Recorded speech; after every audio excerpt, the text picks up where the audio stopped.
Coming up on Campus Connection. The election is just days away, and voters can go to Long Beach State to cast their in-person ballots.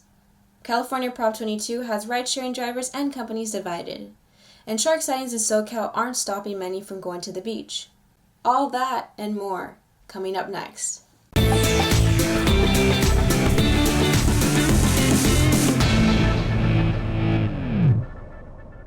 Welcome to Campus Connection. I'm Joy.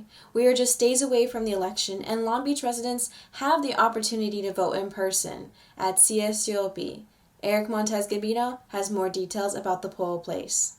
The Richard and Karen Carpenter Performing Arts Center has its doors open for anyone wanting to cast their ballot in person. I love voting in presidential election. The long lines came in with a lot of enthusiasm here at the poll. Voters lined up at the Carpenter Center even at 10 a.m. on a Saturday. Heartwarming to see all these people here. And there were people who had already voted, like I did, and to be able to drop it off. The voter came in this morning and was surprised how quickly she was able to get in and out. The staff very friendly. They made sure everyone's temperature was taken, hand sanitizer. They offered gloves in case you were, wanting to have that, but I have hand sanitizer, so I'm good. With new safety measures on place, voting looks different. Expedited this time around with the new machines that they're using for voting, and you're actually more secure with who you actually voted for or what measures you voted for, because you can actually see it pop up on the screen. California has sent mail-in ballots to 22 million registered voters, and more than 6 million Californians have already registered by mail. With the polls open, the number of turnouts will increase until the November 3rd elections. These voters want more people to vote. That you cast a ballot, to get out and vote and actually have your opinion heard and counted. Otherwise, what are we paying our taxes for? Voting in person will continue until the November 3rd election from 7 a.m. to 8 p.m. Eric Montes Garbino, back to you.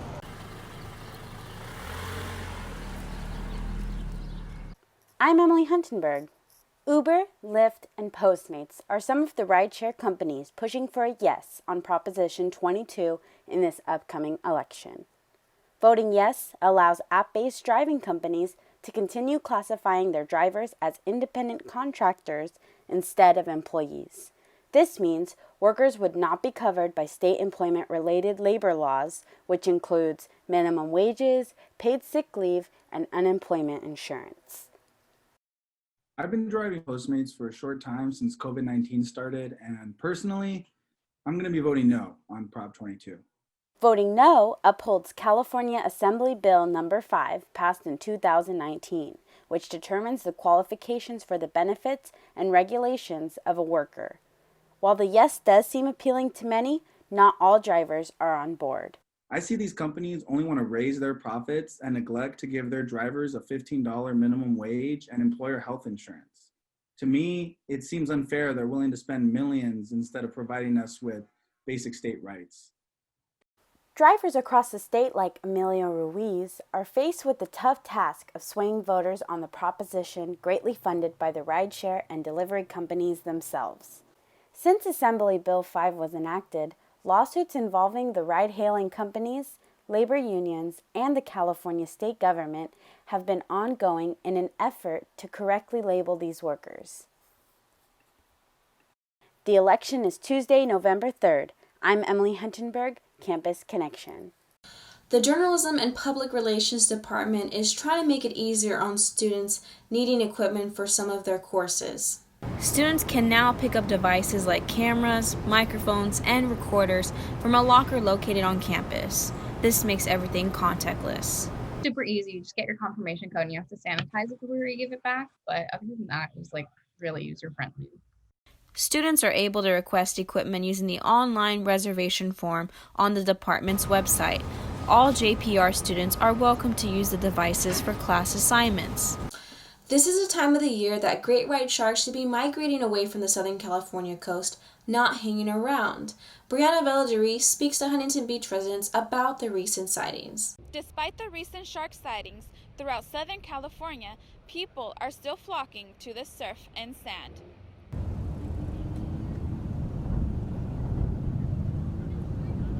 surf a lot. I try to surf every day pretty much. That's why I'm here right now. I haven't seen one, but I know they're out there. Long Beach State's shark expert Chris Lowe tweeted about his findings in shark tagging this year. Lowe and his team tagged more sharks this year than the year before. Actually, I wasn't aware that there were any shark sightings lately.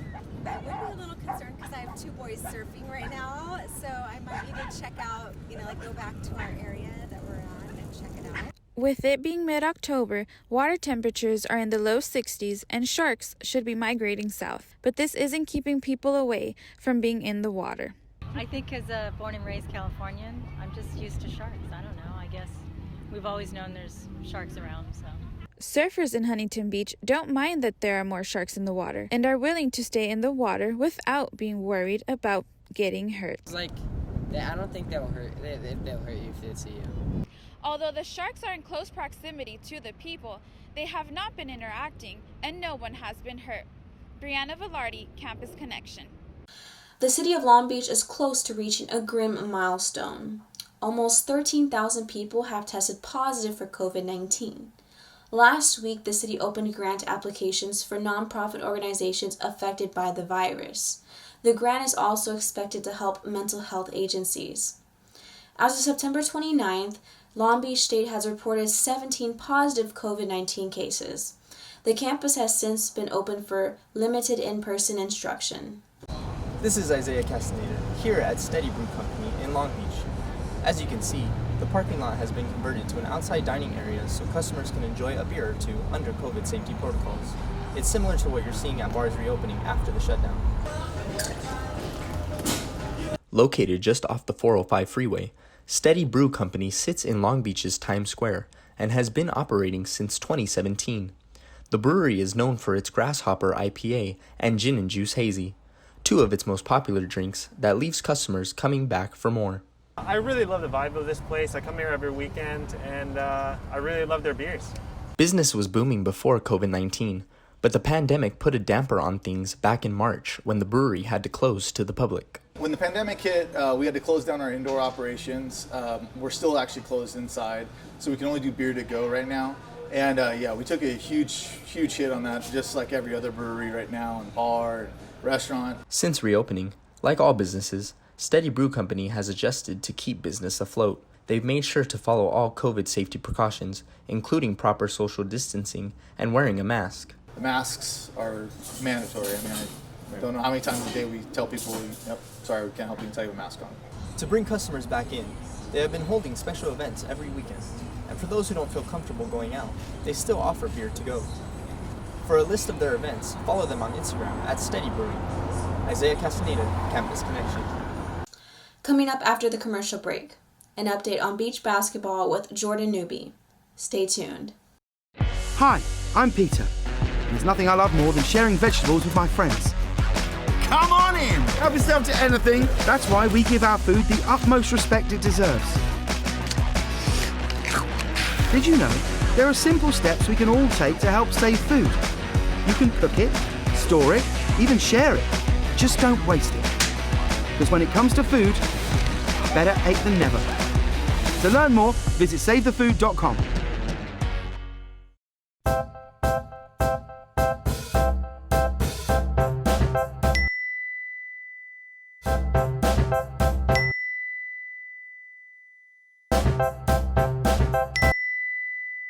Planning the right amount of food is hard.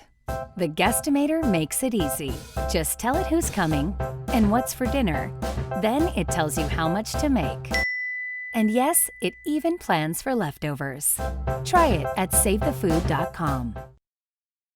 The LGBTQA community celebrates October as Outtober, and as part of the celebration, the campus newspaper featured coming out stories.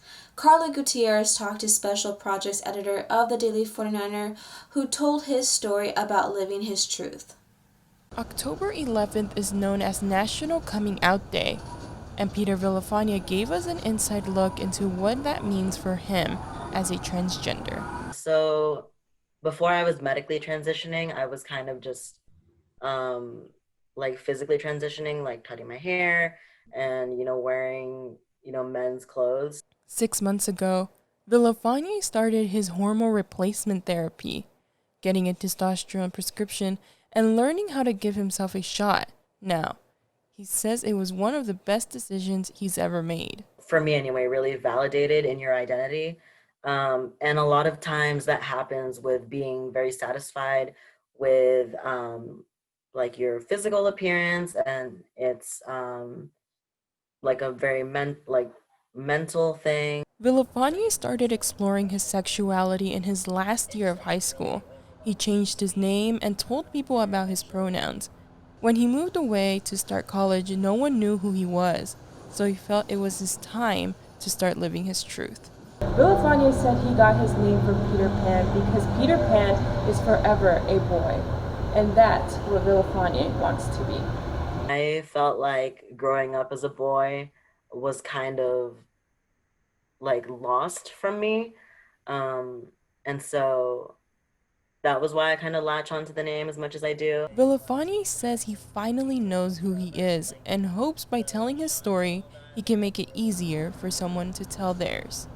Carla Gutierrez, Campus Connection. Last year was fun. How do you remember? Where were you? Who were you last year? Jessie. This is Dawn Perkins at the Pumpkin Patch in San Pedro. With the pandemic changing the way Americans socialize, it's no surprise that Halloween is the latest holiday to look different this year. Halloween this year is difficult because we don't have much options since everything is closed. Many locals, like the Giovanillo family, have been trying to find safe and fun ways to celebrate this spooky season. Plans will be doing trick-or-treating at home, like literally do trick-or-treating in different rooms in the house. The DeLuca Farms Pumpkin Patch in San Pedro is a place for many to enjoy Halloween with jump house slides, pumpkin picking, hay rides, and live animal feeding. The Gamboa family has 2 sons, 9 and 4. The kids enjoyed it, but not as much as before because like they have slides where the kids can enjoy, but because of COVID, they are only limiting like one family. And it's not just little kids. Even older kids want in. Many Long Beach students are finding it difficult to connect with their friends and family during the COVID-19 pandemic. I haven't been able to see my extended family, so that has really affected my relationship with my older cousins, my aunts and uncles. So they're making efforts for a fun Halloween experience. It's going to look like trying to create fun activities with your family on Halloween, watching movies, playing Halloween games. State and local authorities are leaving up to the public to make their own decisions regarding what is safe.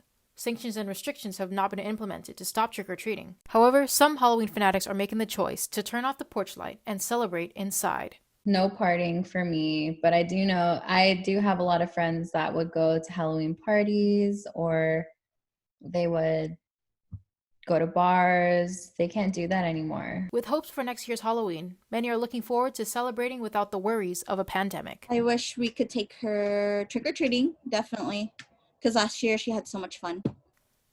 Despite being in a pandemic and hearing warnings from officials, many people are looking for ways to celebrate Halloween. Here at DeLuca Farms in San Pedro, the Pumpkin Patch is where many families come to have fun with their children. Dawn Perkins, Campus Connection. I'm Jordan Newby with your latest sports report. Beach basketball is back, and it's outdoors practicing at Tennis Road Center as well as conditioning at Jack Rose Track on Long Beach's campus. 3, 2. Long Beach State's athletic director Andy Fee announced last week both men and women's basketball teams will return to action, beginning with outdoor practice for the upcoming season starting December 27th against UC Riverside. The Big West Conference released both the men and women 2020-2021 schedule in a shortened 20-game season. Beach basketball resumed workouts and started outdoor practice, concluding a 2-week shutdown due to the COVID-19 outbreak that affected CSULB students on campus. They're together, and it's a semblance of feeling like we're becoming a team and doing stuff at the same time, at the same place, and just seeing each other every day is great. Immediate fans and media are prohibited and are not allowed to attend until Beach Athletics receives clearance from public health officials. In other sports news, it was announced volleyball will be the center of attention as Long Beach's campus looks to host the National Collegiate Men's Volleyball Championship starting in 2024 through 2026. Thanks for joining us. I'm Joy Rowden, and we'll see you next time on Campus Connection.